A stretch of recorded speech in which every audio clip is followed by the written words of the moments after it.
আরো 10 জন সশস্ত্র সিকিউরিটি ডেকেছি বাবা, সাথে তাদের কুকুরও থাকবে। প্রয়োজন হলে থার্মাল ক্যামেরা অর্ডার করব বাবা।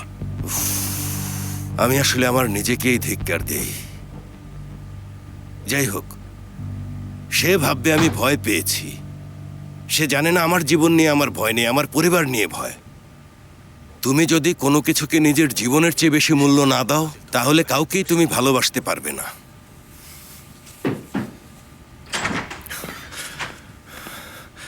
ওই লোক সম্ভবত আয়শার কাছে এসেছিল। কি? একজন পেশেন্ট এসেছিল, আদিল তোপালের মতো দেখতে। সে আসলে নিজেই নিজের মৃত্যুকে ডেকে আনতে চাচ্ছে। সে বলছে, বাহারে উম্মান এসো, আর আমাকে টুকরো টুকরো করে সবগুলো কুকুরের মুখে ছুঁড়ে ফেলে দাও।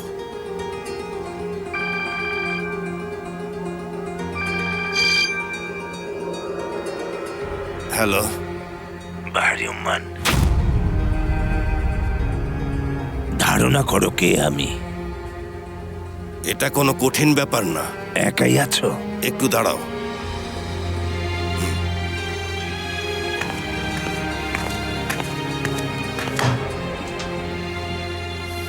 বেঁচে আছো দেখে ভালো লাগছে আদিল। খুব খারাপ লাগছিল যে তোমার মৃত্যুর কোনো কারণ খুঁজে পাচ্ছিলাম না। উপস্থিতি টের পেয়েছো? হ্যাঁ, স্বাগতও জানাচ্ছি। আমার পরের শিকার কে হতে পারে? আমাকে দিয়েই শুরু করো না। না, তুমি সব শেষে। প্রথমে তোমার প্রিয়জনদের ভেতর থেকেই শুরু করা যাক। তুমি কিছুই করতে পারবে না। আমি তোমার ভেতরের গভীর কষ্ট বাহারি। তোমার সামান্য সাহস থাকলে আমার সামনে এসো। তাহলে আগামীকাল ঠিক 10টায় কায়ালিক রেস্টুরেন্টে থাকবে। ওকে, আমি থাকবো। একা এসো কিংবা তোমার বাহিনী নিয়ে এসো, কিছুই যায় আসে না আমার। আমার শক্তি আমার একাকিত্ব থেকে আসে, আমার বাহিনী থেকে আসে না আদিল। দেখা হবে। বাই দ্য ওয়ে, তোমার মেয়েটা সত্যি সুন্দর।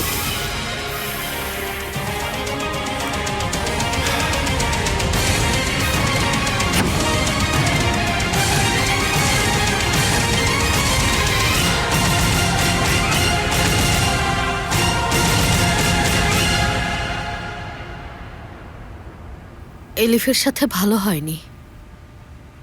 হ্যাঁ, ঠিকই বলেছ। এখন কি করবে? কি করব আর, কিছুই জানি না। ও কিন্তু আসলেই খুব সুন্দর। হ্যাঁ জানি, চরিত্রের দিক থেকেও ভালো। তোমার চোখগুলো কি এক্সট্রা মেশিন নাকি? পৃথিবীকে আমরা শুধু এই চোখ দিয়ে দেখি না, বোঝা গেছে? হৃদয়ের চোখ দিয়ে দেখি। হুম হুম।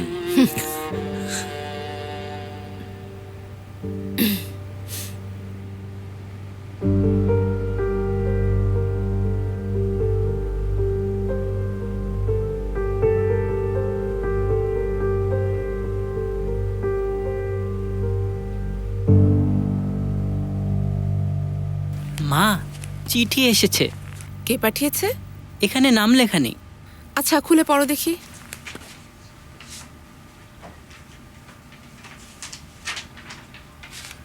আমার প্রিয় স্ত্রী উমরান আর আমার প্রিয় ছেলে ঈসা। বাবার হয়তো কোনো বিপদ হয়েছে। জানি অনেক কষ্ট দিয়েছি, তোমার সামনে আর কখনো আসবো না। তুমি আমাকে ক্ষমা করে দিও আর আমার জন্য দোয়া করো। আমাকে ছাড়াই তোমাদের এখন চলতে হবে। উমরান, তুমি যদি তোমার জন্য কোনো উপযুক্ত লোক খুঁজে পাও তাহলে তাকে বিয়ে করে ফেলো। তাছাড়া ঈসারও তো একজন বাবার প্রয়োজন আছে। ও আসলেই একটা কাপুরুষ। ওর জন্য আমি দোয়া করব, তাই না? মোটেও করব না। আমার পেছনে যখন ছুরি নিয়ে দৌড়াচ্ছিল তখন এটা ভাবা উচিত ছিল না ওর?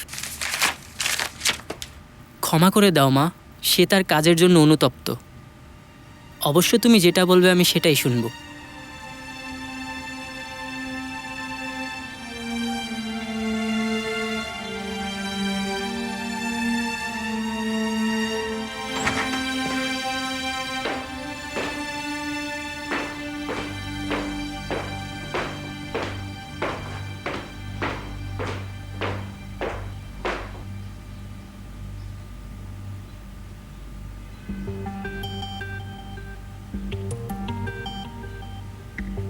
কোথায় যাচ্ছেন উনি?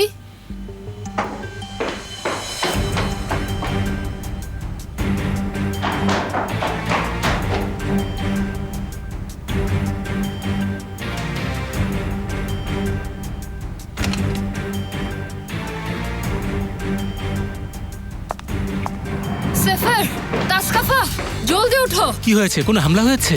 বাবা বের হয়েছেন। কোথায় গেছেন? জানি না, ওনার সাথে কেউ নেই, একাই গেলেন। এসো এসো, জলদি জলদি এসো। চলো।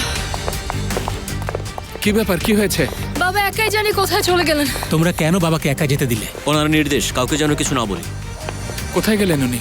আমি জানি না, তবে কাল রাতে উনি কাকে যেন বলছিলেন যে আমি থাকবো ওখানে। মোস্তফা, আমার পেটে খুব ব্যথা করছে, মনে হচ্ছে ডক্টরের কাছে যেতে হবে। হঠাৎ ব্যথা করছে কেন? জানি না, খুব ব্যথা করছে। ওষুধ খেতে পারবো না, জানোই তো। আয়শা, বাইরে না যাওয়াটাই ভালো হবে। আমার না ব্যথা করছে, বুঝেছো? ঠিক আছে, আমি সালেকে ফোন করছি।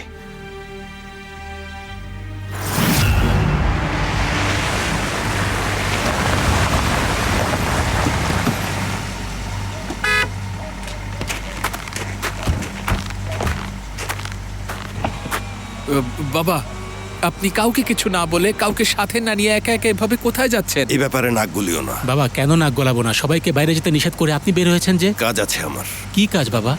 ব্যক্তিগত। ঠিক আছে, তাহলে আমরাও যাচ্ছি। কাউকেই যেতে হবে না আমার সাথে, তোমরা এখানেই থাকো।